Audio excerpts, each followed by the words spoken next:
Agora vamos falar de manutenção. A principal preocupação na manutenção geral do sistema é com a limpeza dos filtros.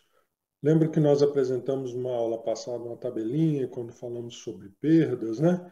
E ali estava mostrando a tecnologia dos filtros e aquilo ali tem a ver com a própria manutenção. Filtros que precisam ser limpos e que a quantidade de água vai depender, a quantidade de água aproveitável, né? Vai ser aproveitada, vai depender dessa limpeza. Então, nesse tipo de filtro é necessário ter uma periodicidade maior. Aí, uma coisa que impacta diretamente nessa periodicidade, de quanto em quanto tempo vai limpar os filtros, é onde está instalado o telhado, né? Se tiver um lugar no meio do bosque, por exemplo, vai cair muita folha, né? Vai ter muito pássaro por ali e tal. As duas principais sujeiras são as folhas e as penas dos pássaros, né? Se tiver num lugar aberto, né, que não tenha a vegetação, vai ter uma limpeza menos frequente. E tem aquela sujeira que é depositada no telhado, né? Inclusive, se fala muito sobre a questão das primeiras águas, da necessidade de descartar as primeiras águas. Isso é um processo complicado, né? Um processo que vai requerer uma tecnologia que está muito fácil de se instalar. Então, eu não vejo necessidade. Tá? Por quê? Porque a norma fala sobre os equipamentos de melhoria, fala sobre essa questão de descarte das primeiras águas, mas deixa entender que esse descarte é necessário quando não se tem sistemas de melhoria da qualidade da água. E é isso que eu entendo. Então, se você tem filtro, se você tem aqueles equipamentos que vão dentro da cisterna, não há necessidade desse descarte. Esse descarte é algo que você coloca quando não está usando nenhum tipo de tratamento, nenhum tipo de melhora na qualidade. A segunda manutenção importante é das bombas. Então, se você está numa localidade em que tem períodos de estiagem prolongada, é sempre bom estar ligando essa bomba, de alguma maneira, fazendo essa bomba funcionar, para que ela não corra o risco de grudar ali as peças dela. Então, a bomba ela precisa estar em constante uso, é a bomba hidráulica. Né? Outra coisa que é bem importante para a higiene do sistema é a limpeza das caixas de passagem. Então, já falamos que é importante que as caixas de passagem sejam de plásticos, mas também essa limpeza periódica é fundamental.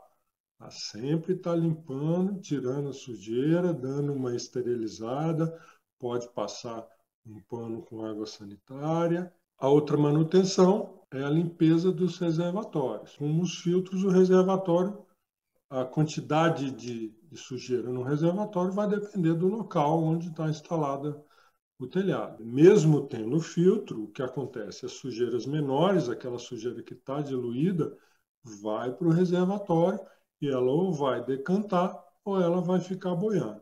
Então é sempre bom, pelo menos uma limpeza, recomendável uma limpeza por ano, mas se tiver num lugar que chove muito o tempo todo, vai ter que esvaziar esse reservatório para limpar.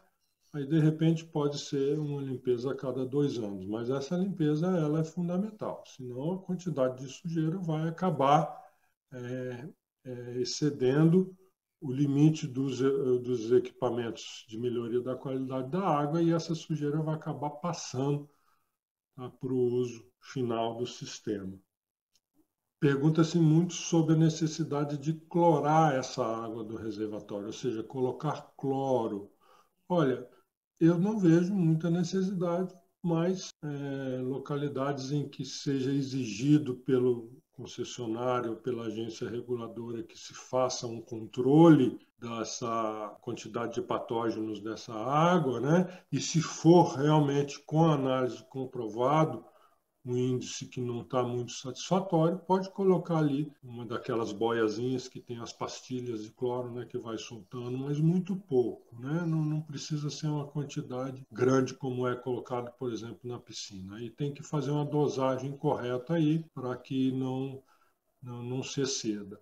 Agora, se a água for usada, por exemplo, em irrigação, não é aconselhável o uso de cloro. Então, a irrigação, o excesso de cloro pode prejudicar as plantas e, se for irrigação de horta, nem pensar, nem pensar. Então, se a água for só usada para irrigação, não precisa se preocupar, não é verdade?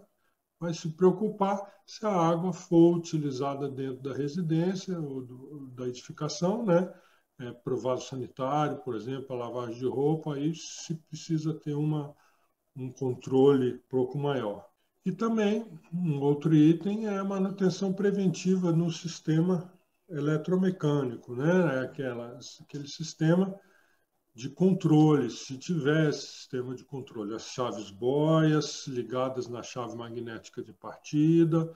Então, é sempre bom fazer uma vistoria periódica com um eletricista. Então, por exemplo, de tempos em tempos, se tiver um técnico que vá fazer algum serviço na residência, sempre serviço elétrico, instalação de luminária, instalação de algum equipamento, sempre é bom pedir que essa pessoa faça uma manutenção ali, faça uma vistoria e veja se os equipamentos estão funcionando em ordem. Mais uma dica em relação às bombas hidráulicas, a não ser a bomba afogada, que ela é para ficar afogada, né, cheia de água e tal, mas as bombas externas, elas não podem funcionar muito tempo sem água. Elas se queimam, elas se estragam. Então, no sistema de bombeamento tem que prever isso. Sempre bombear essa água com a saída liberada. Então, se tiver ligado no sistema de aspersores, sempre deixar o registro aberto. Se tiver ligado na mangueira, já é mais fácil, né? Já liga a bomba, a água já sai pela mangueira. Então, sempre tomar esse cuidado se esse controle do bombeamento vai ser feito manualmente. Se você ligar a bomba com os registros fechados da irrigação, não só pode dar problema na bomba, como pode, se for uma bomba muito potente, pode estourar os canos todos.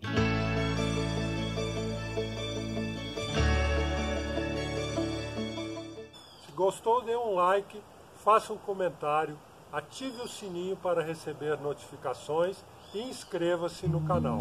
Até a próxima!